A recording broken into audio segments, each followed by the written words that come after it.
त्र्यंबकेश्वर इथे पत्रकारांवर झालेल्या भ्याड हल्ल्याचा तीव्र निषेध व्यक्त करत विंचूर प्रेस क्लबच्या वतीनं लासलगाव पोलीस ठाण्यामध्ये सहाय्यक पोलीस निरीक्षक भास्करराव शिंदेंना निवेदन देण्यात आलंय। पत्रकार हा समाजातील चौथा स्तंभ मानला जातो। लोकशाहीच्या बळकटीसाठी पत्रकार सतत जनतेच्या प्रश्नांवर आवाज उठवत असतात। मात्र असं असतानाही पत्रकारांवर हल्ल्यांचं प्रमाण वाढत असल्यानं पत्रकारांमध्ये नाराजीचं वातावरण निर्माण झालंय।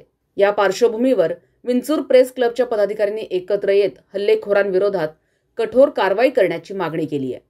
सहाय्यक पोलीस निरीक्षकांना निवेदन देताना पत्रकारांनी म्हटलंय, पत्रकारांवर हल्ला हा लोकशाही व्यवस्थेवरील हल्ला असून यापुढे असे प्रकार घडल्यास पत्रकार संघटनेतर्फे तीव्र आंदोलन छेडलं जाईल। प्रशासनानं हल्लेखोरांना तत्काळ अटक करून कडक शिक्षा करावी अशी मागणी या निवेदनात करण्यात आली आहे। या प्रसंगी विंचूर प्रेस क्लबचे अध्यक्ष सुनील क्षीरसागर, उपाध्यक्ष राजेश भडांगे, सचिव मच्छिंद्र साळुंके, सदस्य जनार्दन चव्हाण, अभय पाटील, रोहन सरोदे, संदीप धनवटे, दत्तात्रय दरेकर तसंच इतर पत्रकार मोठ्या संख्येत उपस्थित होते। पत्रकारांच्या सुरक्षेसाठी ठोस उपाययोजना करण्याची मागणी यावेळी करण्यात आली आहे। संविधान न्यूज, नाशिक।